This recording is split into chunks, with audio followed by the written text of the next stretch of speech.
একদিন, 2 দিন, 3 দিন চলে গেল, উসমানের কোনো খবর নাই, কোনো খবর নাই, আসেও না, কোনো খবরও নাই। ওই অবস্থায় দেখা গেল একজন মানুষ, অপরিচিত একজন মানুষ, নবী যখন টেনশনে, উসমানের, আমার উসমানের কি হলো, আমার উসমানের কি হলো, ওই অবস্থায় একজন বৃদ্ধ মানুষ আল্লাহর নবীর কাছে সুরত বদলায়া কান্দে কান্দে। নবী তো মানুষের দুঃখ দেখলে পরে নবী পাশে যায় দাঁড়ায় দুঃখের খবরটা নিতেন। কেন তুমি কান্না করো, কেন তুমি কষ্ট পাইছো, কি কারণে? আল্লাহ নবী এই দুঃখ দূর করার চেষ্টা করতেন। হযরত মায়ার নবী, দয়ার নবী, ওই বুড়া মানুষটার কান্না দেখে নবী দরদ লাগলো, যায় জিজ্ঞেস করেন, ভাই তুমি কাঁদো কেন? কয়, নবী গো আমি কাঁদতেছি, আপনি আমাকে চিনবেন না, তবে না কাইদে আমি পারলাম না, কানবো না কেন? কারণ মক্কায় দেখে এসেছি আপনার সাহাবী উসমান, আপনার সাহাবী উসমান যারে আপনি পাঠাইছেন দুধ বানায় আপনার, ওই উসমান যার মক্কার ঘরে ঘরে যার অবদান আছে, ঋণ আছে, সহযোগিতা আছে, ওই কাফেরগুলি আপনার সাহাবী উসমানকে হত্যা করে শুলিতে লটকায় রাখছে, তার দেহের সাথে অপমানজনক আচরণ করতেছি। এই দৃশ্যটা আমি দেখছি, দেখে আমার বড় কষ্ট লাগছে, তাই আমি কাঁদতেছি। ডাহা একটা মিথ্যা কথা, সত্য না মিথ্যা? একবারে জিতা মিশা কথা। কে সেটা? কয় ইবলিস। এই মিথ্যা কথাটা কইছে কেটা? কয় ইবলিস। কেন কইতেছে? কয় লাগাইবার জন্য, যুদ্ধ লাগানোর জন্য, বাজায় দেওয়ার জন্য। কারণ ইবলিস দেখতেছি ঘটনা কি, বাজে না কেন, বাজে না কেন, বাজে না কেন। ইবলিস প্ররোচনা দিয়া, ওয়াসওয়াসা দিয়া প্রথমে 50 জন পাঠাইল বাজানোর জন্য, দেখে বাজে না, মুহাম্মদ এদেরকে আবার মুক্ত করে দিয়ে দিছে। আবার 50 জন আসছে, ওখানেও বন্দি করা অবস্থায় মুহাম্মদের কাছে আনার পর তিনি আবার আজাদ করে দেয়। শয়তান ইবলিস কয়, ঘটনা কি, ঘটনা কি? আমি তো লাগাইতে পারতেছি না, বাজাইতে পারতেছি না, কেমন করে বাজানো যায়? ইবলিস তখন মনে মনে চিন্তা করলো, ওসমান হত্যার খবর যদি আমি মুহাম্মদ এবং তার সঙ্গীদেরকে দেই, তাহলে আমার মন বলে ওরা এতে ক্ষিপ্ত হইয়া তখন যুদ্ধ করার জন্য মক্কায় ঢুকে যাবে, গন্ডগোল তখন বাজানো যাবে। এজন্যই মিথ্যা খবর নবীর কাছে রটাইয়া দিল ইবলিস। আল্লাহ নবী, রহমতের নবী, তিনি তো গায়েব জানেন না। মায়ার নবী, তিনি তো আর গায়েব জানেন না। দয়ার নবী, তিনি চিন্তায় পড়ে গেলেন, মাথায় হাত দিয়ে দিলেন। তিনি তো ভাবতেছেন ঘটনা এমনই হবে, নতবা ওসমান 3 দিন হয়ে যায়, আসে না কেন, আসে না কেন, আসে না কেন? হয় উসমানকে বন্দি করেছে, নয় আমার উসমানকে হত্যাই করেছে। যদি এই বুড়া মানুষের কথা সত্য হয়, হত্যাই করেছে। মায়ার নবী তখন সাহাবায়ে কেরামদেরকে বলেন, সাহাবীরা তাবু, উমরা করি না করি সেটা পরের কথা, আগে আমার উসমান হত্যার বিচার করতে হবে। আমার উসমানের বদলা না নিয়ে আমি নবী মদিনার দিকে কদম দিব না, কদম দিব না। কারা কারা আমার সাথে একমত, আমার হাতে হাত রেখে বায়াত গ্রহণ করো। আল্লাহ নবী বললেন, আমরা উমরা করি কি করব কি করব না সেটাও বড় কথা নয়, এখন বড় কথা হলো দূত হত্যা করা আন্তর্জাতিক আইন অপরাধ। আমার ওসমানের কি দোষ? আমি তো তারে দূত বানায় পাঠাইছি। অপরাধ যদি থাকে আমার হবে, যদি আমার কিছু করতে পারে, কিন্তু আমার ওসমানের কোনো দোষ নাই, কোনো অন্যায় নাই, কোনো অপরাধ নাই, কারণ সে দূত। অতএব এই দূত হত্যা আন্তর্জাতিক আইনেও দণ্ডনীয় অপরাধ। আসো, আমার ওসমানের বিচার না নিয়া, ওসমান হত্যার বদলা না নিয়া আমরা কেউ মদিনায় যাব না। যদি এই কথায় একমত হও, আমি নবীর হাতে হাত রেখে বায়াত গ্রহণ করো, শপথ গ্রহণ করো। সুবহানাল্লাহ। আল্লাহ নবী খালি নরম না জায়গা মতো গরম? ইসলাম নিজেকে জায়গা মতো নরম হতেও বলে, জায়গা মতো গরম হতেও বলে। মুহাম্মাদুর রাসূলুল্লাহ ওয়াল্লাযীনা মাআহু আশিদ্দাউ أشداء على الكفار رحماء بينهم تراهم ركعا سجدا يبتغون فضلا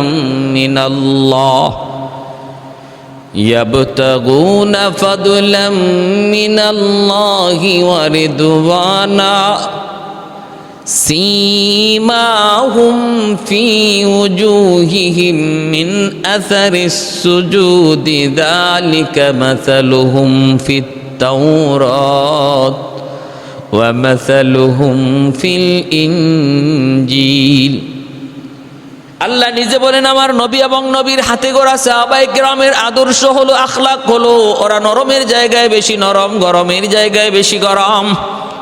আল্লাহ নবী গরম হয়ে গেলেন, সাহাবায়ে কেরামদেরকে বলেন আমার হাতে হাত রেখে বায়াত নাও। নবী যখন বায়াত নেওয়া শুরু করলেন, এই খবরও চলে গেল মক্কায়। আল্লাহ নবী রহমতের নবী বায়াত নিতেছেন বলে কেন? কয় উসমান হত্যার বদলা নেওয়ার জন্য। আবু সুফিয়ান কয় কি আমরা তো উসমানকে হত্যা করি নাই, বন্দি করেছিলাম, তাহলে তারা যদি এরকম শপথ নেয় তাহলে গণ্ডগোল তো অনেক বড় হয়ে যাবে। তারা তো মরণ তার জীবন মরণের শপথ করে বসতেছে। না না না না, হবে না। আল্লাহর নবী রহমতের নবী কি আবু সুফিয়ান মনে মনে ভাবতেছে না, এইভাবে যুদ্ধ করলে আমাদের বিপদ, উসমানকে তাড়াতাড়ি নবীর কাছে লইয়া যাও, উসমানকে তাড়াতাড়ি লইয়া যাও। ভাইয়েরা বন্ধুরা, নবী তখন বায়াত নিতেছিলেন সাহাবায়ে কেরামদের হাত থেকে। ওই অবস্থায় নবীজির চোখ থেকে একটু পানিও পড়ে, কষ্টে উসমানের কথা ইয়াদ করে নবীর চোখ দিয়ে অশ্রু ঝরে। আল্লাহর নবী বলেন সাহাবীরা দেখো, তোমরা সবাই কিন্তু আমার হাতে হাত রেখে শপথ নিয়েছ, আজ যদি আমার উসমান এখানে থাকতো তাহলে সেও তো আমার হাতে হাত রেখে শপথ নিত। অতএব তোমরা দেখো, আমি নবীর একটা হাত আমার উসমানের হাত, আমার বাম হাতটা আমার উসমানের হাত, আর ডান হাতটা হলো আমি নবীর হাত। এই যে আমার হাতটা আমি আমার হাতের উপরে রাখলাম, আমি নবীর হাত ডান হাত, আর বাম হাত উসমানের হাত।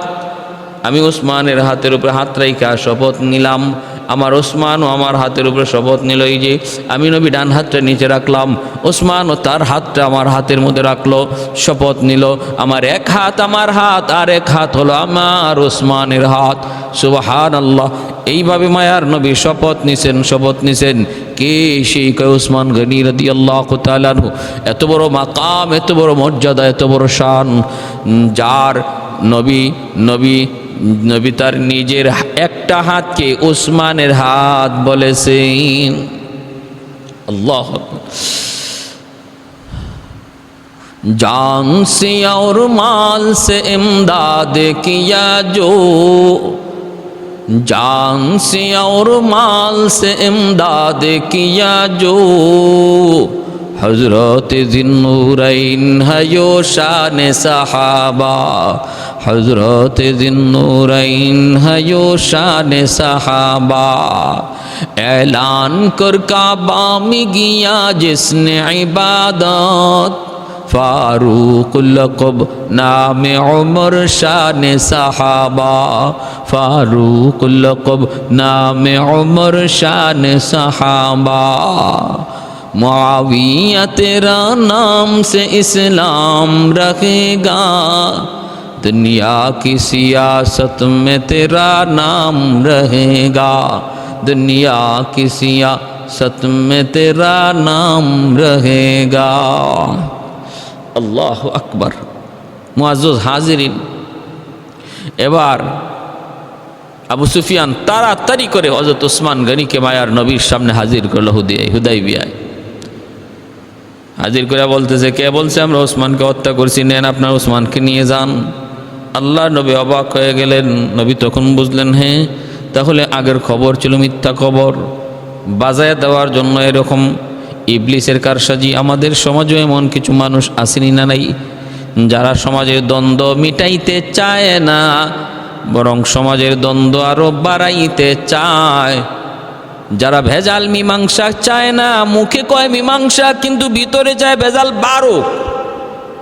আমার নেতাগিরি চলবে, আমার বাহাদুরি চলবে, আমার মূল্য বাড়বে, আমার এও টানবে হেও টানবে, এই চিন্তা করে যে মানুষগুলা সমাজের বেজাল কমাইতে চায় না, বরং বাড়ায়া রাখতে চায়, জীবিত রাখতে চায়। মনে রাখবাই, এরা শয়তানের প্রতিনিধি, শয়তানের খলিফা। শয়তান তার দায়িত্বটা ওদের কাজে বুঝাইয়া দিছে। শয়তান তার নিজের দায়িত্বটাই ওদের কাঁধে বুঝাইয়া দিয়া শয়তান এখন অন্য কাজে মশগুল আছে, আর এই কাজটা ওদেরকেই বুঝাইয়া দিছে। আল্লাহ তুমি হেফাজত করো, আল্লাহ হেফাজত করো, সহি বুঝ দান করো, আমিন। ভাইয়ের আমার, আল্লাহ নবী হযরত ওসমান গনিকে পেয়ে গেছেন। এবার নবী বলতেছেন, তোমরা যাইতে দিবা না আমাদেরকে মক্কায় তওয়াফ করতে? বলে না, আমরা আপনার সাথে একটা সন্ধি করতে এসেছি। নবী বলেন, কি সন্ধি? সন্ধিটা হলো আপনি এবছর চলে যাবেন, এই বছর আপনাকে আমরা বাইতুল্লাহ তওয়াফ করতে দেব না, খানায় কাবা তওয়াফ করতে দেব না। আল্লাহ নবী রহমতের নবী বলেন, ঠিক আছে, সন্ধির শর্তগুলা তোমরা বলো আর কাগজ কলম লও। মায়ের নবী কাগজ কলম লইয়া সন্ধিগুলা লিখতে বললেন। নবী প্রথমে বলতেছেন, আগে লিখো সন্ধি কত বছরের জন্য? কয় 10 বছর। 10 বছরের জন্য এই সন্ধি। 10 বছরের ভিতরে আমরা কেউ কারো উপরে হামলা করব না, কেউ কারো উপরে কোনো জুলুম করব না, যুদ্ধ বিগ্রহ করব না। মক্কার সাথে মদিনার সম্পর্ক হবে ভালো, একে অপরের যাতায়াত থাকবে, কেউ কাউকে কোথাও পাইলেও কেউ কারো জন্য দুশমন হব না। 10 বছরের জন্য আমাদের যুদ্ধবিরতি, 10 বছরের জন্য আমাদের একে অপরের নিরাপত্তা। আল্লাহ নবী বলেন, ঠিক আছে, আমি মানলাম। এরপরে শর্ত কি? কয় 1 নম্বর শর্ত হলো, এই বছর আপনাকে ফিরত যাইতে হবে মদিনায়। এই বছর মদিনায় ফিরত যাইতে হবে, আপনি তওয়াফ করতে পারবেন না। আগামী বছর আসবেন তওয়াফ করার জন্য, 3 দিনের বেশি থাকতে পারবেন না। বাকি কোনো অস্ত্র শস্ত্র কিছুই আনা যাবে না। ভাই, আরো শর্ত কি? আর শর্ত হলো, মক্কা থেকে কেউ যদি মদিনায় যায়, আপনি তারে রাখতে পারবেন না, ফিরায় দিবেন। আমাদের কেউ যদি আপনার কাছে আশ্রয় নেয়, আপনি তাকে জায়গা দিবেন না, ফিরাই দিবেন। কিন্তু আপনার কেউ যদি আমাদের কাছে আশ্রয় নেয়, আমরা তাকে ফিরাই দেব না, আমরা তারে নিজের কাছে রেখে দেব। আল্লাহ নবী এটাও মানলেন। যখন এই প্রস্তাবগুলো নবী মানতেছেন, সাহাবায়ে কেরাম অবাক হয়ে গেলেন। হযরত ওমর ফারুক রাদিয়াল্লাহু তাআলা আনহু আল্লাহ নবীকে জিজ্ঞেস করে বসলেন, নবী গো, এগুলা কি করতেছেন, কি মানতেছেন? সবগুলি প্রস্তাব ওদের পক্ষে। কেন আমরা এত দুর্বল? কেন আমরা এদের কথাগুলি, শর্তগুলি মেনে নিব? ওগো নবীজি, আপনি কি সত্য নবী নন? আপনি কি আল্লাহর পক্ষ থেকে সত্য নবী নন? তাহলে এই কথাগুলা মানেন কেন? আল্লাহ নবী তখন বলেন, ওমর চুপ হও, ওমর শান্ত হও, মনে রাখো আমি নবী নিজের থেকে কিছুই বলি না। মা ইয়ানতিকু আনিল হাওয়া ইন হুয়া ইল্লা ওয়াহয়ুন ইউহা। নিজের থেকে আমি কিছুই বলি না, আমার আল্লাহ যা বলেন আমি তাই বলি। অতএব ওমর এমন কথা বইল না, আমি নিজের থেকে কিছু বলি নাই। ভাইরা বন্ধুরা, ওসমান গনি রাদিয়াল্লাহু তাআলা তো আসলেন, হযরত ওমর এমন কথাও বললেন। হযরত ওমর চুপ হয়ে গেলেন। সন্ধি লেখা হলো। ভাইরা বন্ধুরা, এইবার মাত্র মায়ার নবী স্বাক্ষর দিবেন। ওই অবস্থায় দেখা গেল মক্কা থেকে একজন মজলুম, নির্যাতিত একজন সাহাবী, হযরত আবু জুন্দুল রাদিয়াল্লাহু তাআলা আনহু, তিনি আইসা হাজির। পায়ের মধ্যে লোহার বেড়ি, হাতের মধ্যে হাত করা, সারা শরীর থেকে আঘাতের চিহ্ন, রক্ত জোরে, সারা শরীর আঘাতে ক্ষত বিক্ষত। তিনি আসলেন, অথচ ওই অবস্থায় আল্লাহর নবীর সাথে কাফেরদের পক্ষে যারা চুক্তি করেছেন, এই কাফেরদের পক্ষে যে লিডার ছিল তার নাম ছিল সুহাইল। এই সুহাইলের সন্তানই হলেন হযরত আবু জুন্দুল রাদিয়াল্লাহু তাআলা আনহু। হযরত আবু জুন্দুব রাদিয়াল্লাহু তাআলা আনহু তিনি সুহাইলেরই সন্তান। সুহাইল আল্লাহর নবীর বিরুদ্ধে কাফেরদের পক্ষে লিডারি করে, আর তার সন্তান হযরত আবু জন্দুব রাদিয়াল্লাহু তাআলা আনহু তিনি মুসলমান হইয়া বাবার কারাগারে নির্যাতিত নিপীড়িত। আল্লাহ নবী হুদাইবিয়ার আসছেন, এই খবরটা পাইয়া কোনোভাবে নিজেরে তিনি দুশ্মনের চোখ ফাঁকি দিয়া এই হাত করা পায়ে বেরি অবস্থায় হুদাইবিয়া হাজির হয়ে গেছেন একটু বাঁচার জন্য, নিজের জান বাঁচানোর জন্য। আইসা আল্লাহ নবীকে বলেন, নবী গো, ওগো মায়ার নবী, একটু তাকায় দেখেন আমার অবস্থা শেষ, ওরা আমাকে মেরে ফেলবে, আমাকে আপনি নিয়ে যান, মদিনায় নিয়ে যান। আইসাই যখন তিনি আল্লাহর নবীর কাছে আশ্রয় চাইলেন, সাহায্য চাইলেন, তখনই তার বাপ সুহাইল ঠাস করে একটা গালে চটকনা মারছে, চোর মারছে, আর বলতেছে, হারামি চল তুই মক্কায় চল। আল্লাহ নবী তখন বলতেছেন, সুহাইল থামো, তুমি আমার আবু জন্দুবের গায়ে হাত উঠাও না, তুমি তো বাবা না, বাবা যদি হইতা সন্তানের প্রতি এতটা নির্দয় তুমি থাকতে পারতা না। একজন বাবা কেমন করে বা সন্তানের এতটা নির্যাতন নিজের চোখে সয়? মানুষ পারে না, হায়ওয়ানও পারে না। এই জিনিসটা পারে যে হায়ওয়ানের চেয়েও বেশি নিকৃষ্ট, বালহুম আদল। একটা হায়ওয়ানও তার সন্তানের জন্য নিজের জীবন দিতে চায়, কিন্তু মানুষ হয়ে তুমি তোমার সন্তানটার উপরে এত নির্যাতন করো। আল্লাহ নবী তখন বলতেছেন, সুহাইল, আমি আমার আবু জন্দুবকে তোমার কাছে ভিক্ষা চাই। সে বলতেছেন, না, আবু জন্দুবকে দেয়া যাবে না, কারণ এই যে শর্ত আছে। বলে কি? আমাদের কোনো লোক যদি আপনার কাছে যায় আপনি ফেরত দিয়ে দিবেন। আল্লাহ নবী বললেন, সন্ধি তো হয়েছে, ঠিক আছে, আমি মানলাম, কিন্তু এখনো আমি নবী স্বাক্ষর করি নাই। চুক্তি হয়েছে, সন্ধি হয়েছে, কিন্তু এখনো সম্পাদন হয় নাই, চূড়ান্ত হয় নাই। অতএব আবু জন্দুবকে আমি তোমার কাছে ভিক্ষা চাই। কিন্তু এরপরও সুহাইল রাজি হয় না, কয় না, ওরা যদি ফেরত না দেন তাহলে আমরা সন্ধি করবো না, সন্ধি বাতিল করে দিব। আল্লাহর নবী, রহমতের নবী, তিনি তখন সন্ধির স্বার্থে বলতেছেন, বাবা আবু জন্দুব, বাবা কষ্ট নিও না। দেখতেছি নবী সাহাবায়ে কেরামদের চোখ থেকে দর দর করে পানি পড়তেছে। হযরত আবু জন্দুব রাদিয়াল্লাহু তাআলা আনহু নির্যাতনের দৃশ্য দেখে কোনো সাহাবী এমন নাই যে চোখ থেকে পানি ঝরে না। হুদাইবিয়া কান্নার রুল পড়ে গেছে। হযরত ওমর ফারুক রাদিয়াল্লাহু তাআলা আনহু সহ সাহাবায়ে কেরাম শুধু নবীকে বলতেছেন, নবী গো, আবু জন্দুবকে আর ফেরত দিয়েন না। আল্লাহর নবীও বলতেছিলেন, দেও না, আমার জন্দুবরে দিয়ে দাও, আমি তোমার কাছে ভিক্ষা চাই, কিন্তু দেয় না কাফেররা। আল্লাহর নবীও চোখের পানি মুছতেছেন, আর নবী আবু জন্দুবের মাথায় হাত বুলে বলতেছেন, বাবা পারলাম না। ওই হায়নাগুলি ওরা মানুষ না, এরা হায়নার চেয়ে আরো খারাপ।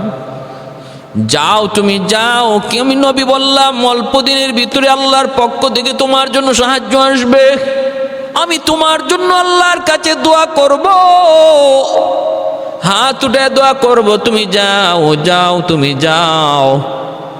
এই বইলা মায়ার নবী সান্ত্বনা দিয়ে পাঠিয়ে দিলেন, সান্ত্বনা দিয়ে নবী পাঠিয়ে দিলেন। ভাইরা বন্ধুরা, আবু জন্দুব যান, দুশ্মনরা তার রশি ধরে টানে, হাতের বেরি লাগায় টানে, কাঁটাদার বৃক্ষ দিয়ে মাথায় চাবুক মারে। নবী দেখতেছেন, সাহাবীরা দেখতেছে, দর দর করে সবার চোখ দিয়ে পানি পড়তেছে। কেউ কান্না করে করে দাঁড়ানো থেকে বসে গেছেন, কিচ্ছু করতে পারতেছেন না। ক্ষমতা ছিল করার, ক্ষমতা ছিল আবু জন্দুবকে নিয়ে আসার, কিন্তু আমার নবী অনুমতি দেন না, শুধু সন্ধির স্বার্থে। এই সন্ধিটা ইতিহাসে ঐতিহাসিক হুদায়বিয়ার সন্ধি। আর উসমান খত্তার বদলা নেওয়ার জন্য যে বায়াত নিয়েছিলেন, সেই বায়াতের নাম ঐতিহাসিকভাবে বায়াতের রিদওয়ান। হুদায়বিয়ার সন্ধি ভাইয়ের আমার, এ হুদায়বিয়ার সন্ধি সম্পাদন হয়ে গেল। সম্পাদন হওয়ার পর আল্লাহর নবী তরফ থেকে লেখা হইতেছে মুহাম্মাদুর রাসূলুল্লাহর পক্ষ থেকে কাফেরদের, মক্কার কাফেরদের কাছে সন্ধি চুক্তি। তখনই সুহাইল সহ লিডাররা কয়, চিঠির মধ্যে যদি মুহাম্মদের সাথে রাসূলুল্লাহ শব্দ লাগানো হয়, যুক্ত করা হয়, তাহলে এই সন্ধি করে আর কি লাভ? সন্ধি তো করছি মাঝখানে সমঝোতার জন্য। আমরা যদি মুহাম্মাদুর রাসূলুল্লাহ স্বীকার করে নিলাম, মুহাম্মদ তিনি আল্লাহর রসুল, তাহলে আর সন্ধি লাগবে কেন? অতএব যদি সন্ধি হয়, দোনোপক্ষের সমঝোতার জন্য যদি একটা চুক্তি হয়ে থাকে, এই চুক্তিনামার মধ্যে মুহাম্মদ শব্দ থাকবে, রাসূলুল্লাহ শব্দ থাকবে না, কারণ আমরা যেহেতু এটা মানি না। নাউযুবিল্লাহি মিন যালিক। আল্লাহর নবী রহমতের নবী বলেন, আলী রাসূলুল্লাহ শব্দটা কেটে দাও। আল্লাহ নবী যখন বলছেন আলী তুমি রাসূলুল্লাহ শব্দটা কেটে দাও, আলী রাদিয়াল্লাহু তাআলা আনহু তখন চিৎকার দিয়া বলেন, নবী গো, আমি আলীর জীবন যাবে, আমি আলীর জীবন যাবে। একবার না 10 বার জীবিত হব, আবার শহীদ হব, জীবিত হব, আবার মরব, তবু আমি আমার যেই হাতে মুহাম্মাদুর রাসূলুল্লাহ লিখেছি, আমি আলী কখনো রাসূলুল্লাহ শব্দ কাটতে পারবো না গো নবী, মাপ চাই, মাপ চাই। আমি আলীর পক্ষে সম্ভব নয়, সম্ভব নয়। আল্লাহর নবী রহমতের নবী বলেন, আলী কাটো। আলী বলে, অসম্ভব নবী গো, আমি পারবো না, বেয়াদবি মাফ করেন।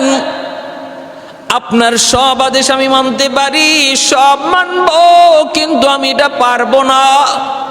এটা লিখতে গেলে আমার জান বের হয়ে যাবে, এটা কাটতে গেলে আমার জান বের হয়ে যাবে। আল্লাহর নবী রহমতের নবী তখনও সন্ধির স্বার্থে নিজে কাগজ কলম নিলেন, নিয়ে তিনি নিজের নামের পরে অংশ রাসূলুল্লাহ শব্দ কাইটে মুহাম্মদ ইবনে আবদুল্লাহ নবী লিখে দিলেন। ভাইয়েরা বন্ধুরা, নিজের হাতে নবী জায়গাটা কেটে দিলেন। সাহাবায়ে কেরাম প্রত্যেকের গুসায় আর কষ্টে যেন তাদের ঠোঁট কাঁপতেছে, চোখ লাল হয়ে গেছে। হযরত ওমর বারবার কিরিমিরি খাইতেছেন। হযরত ওমর ফারুক রাদিয়াল্লাহু তাআলা আনহু বলেন, আমি ওমরের জীবনের ঈমান চলে যাওয়ার খতরা ছিল হুদায়বিয়ার সন্ধি। হযরত ওমর বলেন, আমার জীবনের ভয়াবহ একটা টাইম, অত্যন্ত খতরনাক একটা সময় ঈমান চলে যাওয়ার একটা সম্ভাবনা ছিল, আশঙ্কা জন্ম নিছিল আমার হুদায়বিয়ার মাঠে, হুদায়বিয়ার প্রান্তরে। আল্লাহ আমাকে কুদরতি হাতে হেফাজত করছে, আমি বুঝি নাই। আমি এতটা এতটা এতটা এতটা পেরেশান হয়ে গেছিলাম। আল্লাহ যে বলছেন, ওগো নবী, এই সন্ধি সেটা আপনার এবং আপনার উম্মত এবং আপনার সাহাবীদের জন্য আমি আল্লাহ এটাকে সুস্পষ্ট বিজয় হিসাবে ঘোষণা দিলাম।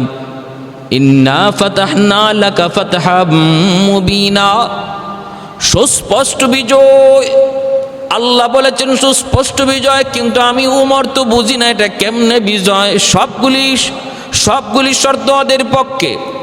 এমনকি আবু জুন্দুব আসলো চোখের সামনে, বাস পাখি যেভাবে একটা মুরগির বাচ্চারে ছো মেরে নিয়ে যায়, টেনে ছিঁড়ে তারে খেয়ে ফেলে, আমাদের চোখের সামনে আবু জুন্দুবকে ওরা ওইভাবে নিয়ে যাচ্ছে। আবু জুন্দুব কলিজা ফাটা চিৎকার দিয়া কান্না করে আর বলতেছে, নবী গো, আমাকে আপনি ওদের হাতে দিয়েন না।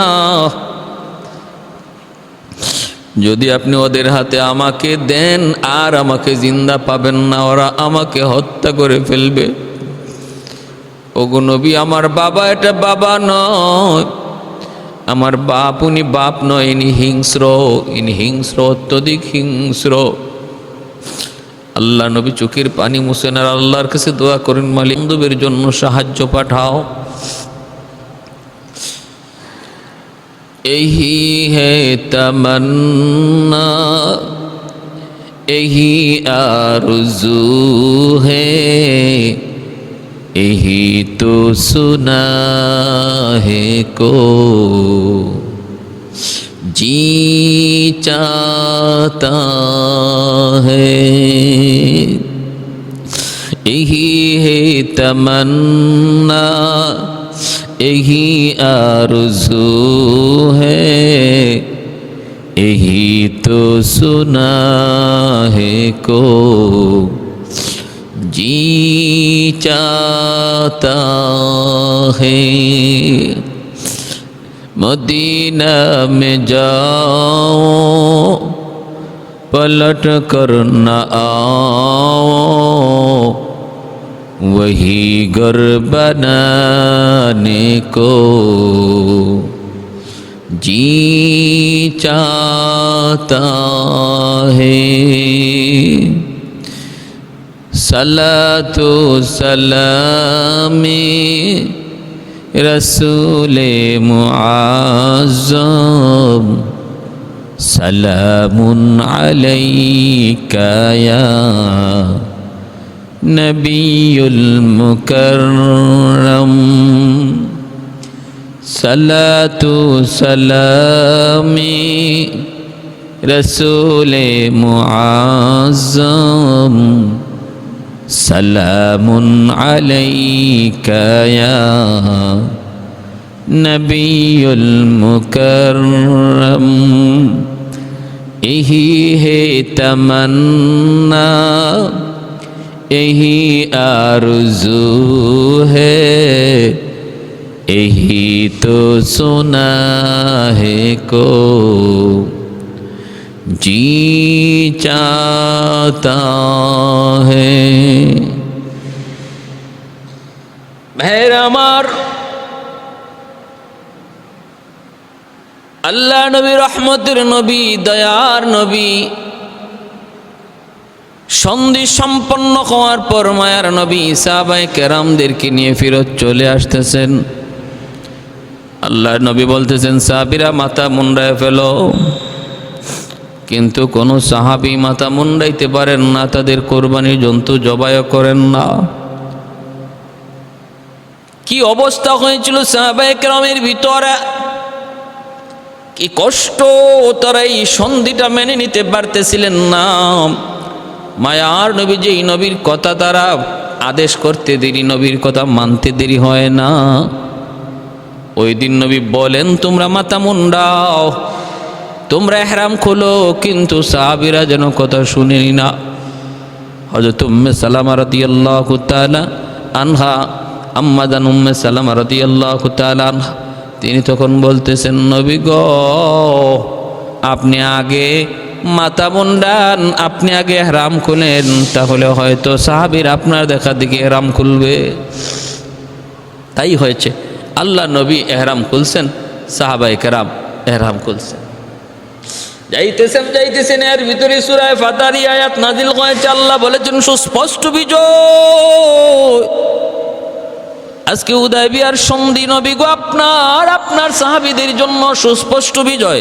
ইন্না ফাতাহনা লাকা ফাতহাম মুবিনা। মায়ার নবী, দয়ার নবী, তিনি হুদায়বিয়ার সন্ধি হওয়ার পর মদিনায় চলে আসলেন।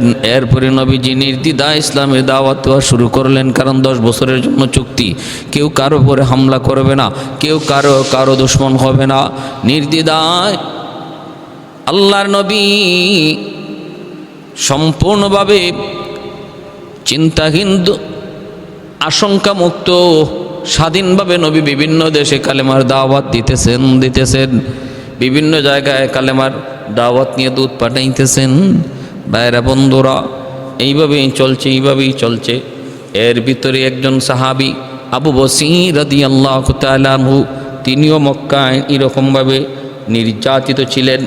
ভাইরা অনেকেই যারা মক্কা থেকে হিজরত করার নিয়ত করেছেন, কিন্তু হিজরত করতে পারেন নাই, কাফিরদের হাতে আটকা পড়েছেন। ওদেরকেই মক্কার কারাগারে রেখে নির্যাতন করা হতো। সেই কারাগারে বন্দী ছিলেন আবু বসীর রাদিয়াল্লাহু তাআলা আনহু। এ নিয়েও কোনো রকম ওদের কারাগার থেকে পালায়া তিনি মদিনায় চলে আসলেন। যেই মাত্র তিনি মদিনায় আসছেন, পিছনে পিছনে 2 জন আইছে। মক্কার কাফিরায়া নবীকে বলতেছে, আপনার এই আবু বসীরকে আপনি আমাদের হাতে তুলে দিন, কারণ সন্ধির চুক্তি হলো আমাদের কেউ যদি আপনার কাছে আসে আপনি ফিরায় দিবেন।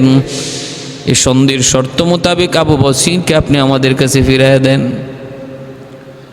আল্লাহ নবী রহমতের নবী বলেন, আবু বসির, মুসলমান কখনো ওয়াদা খেলাফি করে না, মুসলমান কখনো ওয়াদা দিয়ে ওয়াদা ভঙ্গ করে না, এটা মুসলমানের আখলাক না রে আবু বসির। সন্ধি হয়েছে, চুক্তি হয়েছে, অতএব যাও, যাও তুমি ওদের কাছে ফিরে যাও, ফিরে যাও, আল্লাহ তোমাকে সাহায্য করবে। সন্ধির ইজ্জত, চুক্তির ইজ্জত আর সম্মান বজায় রাখতে হবে। যাও তুমি মক্কায় চলে যাও ওদের সাথে। আবু বসির রাদিয়াল্লাহু তাআলা আনহু কান্দেন আর বলেন, নবী গো দিয়েন না গো নবী, কি পরিমাণ নির্যাতন সকাল বিকাল হয়, অনগো নবী আর সইতে পারি না। আল্লাহ নবী বলেন, আবু বসির ধৈর্য ধরো। মদিনার সাহাবীরাও তারাও কান্না করতেছেন নিরুপায়। আল্লাহ নবী আবু বসিরকে দিয়ে দিলেন এই দুইজনের সাথে। আবু বসির রাদিয়াল্লাহু তাআলা আনহু এই দুইজনের সাথে মক্কায় ফিরত চলে আসতেছেন। রাস্তায় তিনি দুজনের সাথে বন্ধুত্ব স্থাপন করে নিলেন। দুজনের সাথে গল্প করে করে, কথা করে করে আপন হয়ে গেলেন। একজনরে বলতেছেন, মিয়া তোমার তলোয়ারটা তো অনেক সুন্দর। হ্যাঁ বলতেছে, শুধু সুন্দর না, ধারও সুন্দর। আমার তলোয়ারের ধারটাও সেরকম, আর সুন্দর হবে না কেন? কোত্থেকে বানাইছি, কোত্থেকে লইছি জানো নি? তিনিও তারে আস্তে আস্তে পাম দেন, বাতাস দেন। কারণ যেই ফুটবল বাতাস দিলে পরে বাতাস নেয়, এই ফুটবল খেলতে মজা। আর যেই বল বাতাস দিলে বাতাস নেয় না, এই বলে কেউ লাথিও দেয় না। যদি আপনি কাউরে নিয়ে খেলতে চান তাহলে আগে তারে বাতাস দিবেন, পাম দিবেন, পাম। ওই পাম দিলে যদি পাম লয় তাহলে বুঝবেন খেলতে মজা, তারে নিয়ে খেলা যাবে, ঠিক না? আমাদের সমাজেও দেখবেন কিছু মানুষ আছে, নির্বাচনের আগে আপনারা এসে পাম দিবে, খালি পাম বলবে, ভাই যেদিকে যাই এদিকে শুধু খালি তোমার নাম, তোমার নাম। এবছর তো তুমি মেম্বারি দাঁড়াইলেই পাস। যে আওয়াজ মানুষের মুখে, এটা হইল তারে গর্তে, তারে কবরে নেওয়ার চিন্তা। তারে নিয়ে খেলতে চায় যারা, তার ক্ষতি করতে চায়, যে সে এইরকমভাবে তারে পাম দিয়া কোনো রকম দাঁড় করাইয়া সব কিছু শেষ করায়, নিঃস্ব করায়। অতএব যে মানুষটাই আপনারে পাম দিবে, বাতাস দিবে, আপনি তার ব্যাপারে সতর্ক থাকবেন, মনে রাখবেন সেই আপনাকে নিয়ে খেলবে। ভাইয়েরা বন্ধুরা, জন্য সাহাবী মনে মনে ভাবতেছে, তোর সাথে যদি আমার একটু কৌশল করতে হয়, আগে তোরে বাতাস দেওয়া লাগবে, পাম দেওয়া লাগবে। কয় সুন্দর, বড় সুন্দর তলোয়ারটা, বড় সুন্দর, একটু দেখবানি, দেখতে দিবানি। কয় নেও নেও নেও, ধারটা কেমন একটু দেখতে চাই, দেখতে দিবানি। এই বইলা হযরত আবু বসর রাদিয়াল্লাহু তাআলা আনহু তলোয়ারটা হাতে নিলেন। নিয়ে আর দেরি নাই, সাথে সাথে তার গর্দানের মধ্যে তলোয়ার বসায় দিলেন। তার তলোয়ার দিয়ে তার গর্দানে তলোয়ার বসায় দিলেন। দ্বিখণ্ডিত হয়ে গেছে, একদম গর্দান দ্বিখণ্ডিত। পাশে যে আরেকজন ছিল, হে ভয় মক্কার দিকে দৌড় না দিয়া মদিনার দিকে দৌড় শুরু করেছে, আল্লাহ নবীর দিকে। আবু বসর রাদিয়াল্লাহু তাআলা তিনিও তার পিছনে পিছনে তারা দৌড়ায় দৌড়ায় নবীর কাছে আসলেন। এই লোকটা কয়, মুহাম্মদ আপনার আবু বসির হাত থেকে আমারে বাঁচান, বাঁচান। নবী দেখেন আবু বসিরের হাতে তলোয়ার। কিসে? হযরত আবু বসির রাদিয়াল্লাহু তাআলা আনহু বলেন, নবী গো, একটারে খতম করে ফেলছি, আর একটা আপনার কাছে আইছে, এরও দিয়া দেন, এরও সাইজ করে দিয়া দিই। আল্লাহ নবী বলতেছেন, আবু বসির তুমি এটা কি কও, এটা কি করলা তুমি? আবু বসির বলেন, ইয়া রাসূলুল্লাহ, আপনি আপনার দায়িত্ব আদায় করেছেন গো নবী, আপনি ওদের হাতে আমারে সমঝাইয়া দিয়ে দিয়েছেন। বাকি এরা আমাকে নিতে পারে নাই, এটা এদের কমতি, এদের ত্রুটি, আপনার তো কোনো দোষ নাই, আপনি তো দিয়েই দিয়েছেন, আপনার দায়িত্ব তো শেষ। বাকি ওরা নিতে পারলো না কেন, এটা ওদের দোষ, ওদের ত্রুটি। অতএব এরও আমার হাতে দিয়ে দেন। আল্লাহ নবী বলেন, রাখো, ভেজাল বাড়ায়ও না, থামো। মাত্র খালি শুরু হয়েছে সন্ধির সুফল, মাত্র শুরু হয়েছে। বিভিন্ন দেশে ইসলামের দাওয়াত চলছে, বিভিন্ন মানুষের কাছে ইসলামের দাওয়াত চলছে। মক্কায় ব্যবসা বাণিজ্যের জন্য মুসলমান ঢুকছে। সাধারণ মানুষের সাথে ইসলাম নিয়ে কথাবার্তা চলছে। সাধারণ মানুষ মুসলমানের আখলাক আদর্শ দেখতেছে, মিলমিশ একসাথে ব্যবসা বাণিজ্য করার, মুসলমানের আখলাক আদর্শ তাদেরকে দেখানোর মাত্র সুযোগ তৈরি হয়েছে। তুমি এই সুযোগটা এখনই নষ্ট করো না আবু বসির। তোমার কাছে আমি নবীর অনুরোধ, তুমি চলে যাও, তুমি চলে যাও। আবু বসির রাদিয়াল্লাহু তাআলা আনহু তিনি চলে যাইতে চাইলেন, কিন্তু আল্লাহর নবী যখনই বললেন তুমি যাও, আবু বসির চিন্তায় পড়ে গেলেন, এখন যদি আমি আবার যাই তাহলে আমাকে নিশ্চিত হত্যা করা হবে। তিনি সাথে সাথে এখান থেকে চলে গেলেন। চলে ওই যে লোহিত সাগরের পারে একটা জায়গার মধ্যে যেয়ে তিনি আশ্রয় নিলেন। ওই জায়গায় তিনি থাকলেন, আর এখান থেকে তিনি সরলেন না। সাগরের পারে একটা জায়গা, সেই জায়গাটাই তিনি বাছাই করে নিলেন। ভাইয়েরা আমার, কিছুদিন পরেই দেখা গেল মক্কায় যারা নির্যাতিত সাহাবী, এরাও খবর পেয়ে গেলেন যে সাগর পারে আবু বসির আশ্রয় নিয়েছে। এরাও সবাই আবু বসিরের কাছে এসে আশ্রয় নিতে লাগলো। না মক্কায় না মদিনায় গেলে আল্লাহ নবী আবার ফেরত পাঠিয়ে দেন সন্ধির কারণে, আর মক্কায়ও নির্যাতন সহ্য করতে হয়। এজন্য একটা মাঝখানে জায়গা, সাগর পার, লোহিত সাগরের পারে একটা বিশাল কাফেলা তাদের তৈরি হয়ে গেল। আর এখানে থাকবেন তো ভালো কথা, খাইবেন কি? ওই মক্কার কাফেলা যারা সিরিয়া থেকে ব্যবসা বাণিজ্য করার জন্য আসতো, ওই ওদের কাছ থেকে ওরা মাল সম্পদ তারা কিছু লুটপাট করে রাখতেন, যে আমাদের খাওয়ান দিয়া যাও, আমরা মক্কায়ও না মদিনায়ও না, চলবো কেমন, খাইবো কেমনে, ওই কাফেলাকে লুণ্ঠন করতেন। এখন মক্কার মানুষ পড়ছে আরেক বিপদে। ঘটনা কি? High high high high high high রে, এদের কারণে তো আমাদের ব্যবসা বাণিজ্য নিরাপদে ব্যবসা করা যায় না, মাল ওরা লুণ্ঠন করে নিয়ে যায়, ডাকাতি করে নিয়ে যায়। আল্লাহর নবীর কাছে তাড়াতাড়ি করে মক্কার কাফের আবু সুফিয়ান আসলো, আয়েশা বলল আপনার আবু বসির সহ যারা এখানে আশ্রয় নিয়েছে দ্রুত করে আপনি তাদেরকে এখান থেকে আনেন, আপনি মদিনায় লইয়া আসেন, দরকার নাই এরা এখানে থাকলে আমাদের আরও ঝামেলা, আমাদের ব্যবসার কাম বিনাশ। নবী তখন এই সাগর পারের এই সাহাবী যারা আশ্রয় নিয়েছিলেন, যেখানে আবু বসির ছিলেন, যেখানে আবু জুন্দুব ছিলেন, আরও সাহাবাই কেরাম ছিলেন, সবাইকে আল্লাহ নবী মদিনায় নিয়ে আসলেন। আমার ভাইয়েরা বন্ধুরা, কিন্তু এরপরে দেখা গেল সন্ধির মেয়াদ 10 বছর পুরা হতে পারে নাই, মাত্র 2 বছরের মাথায় মক্কার কাফেররা সন্ধি লঙ্ঘন করেছে। আর আল্লাহ নবী তারা সন্ধি ভঙ্গ করার পর মায়ার নবী মক্কা বিজয়ের প্রস্তুতি নিলেন।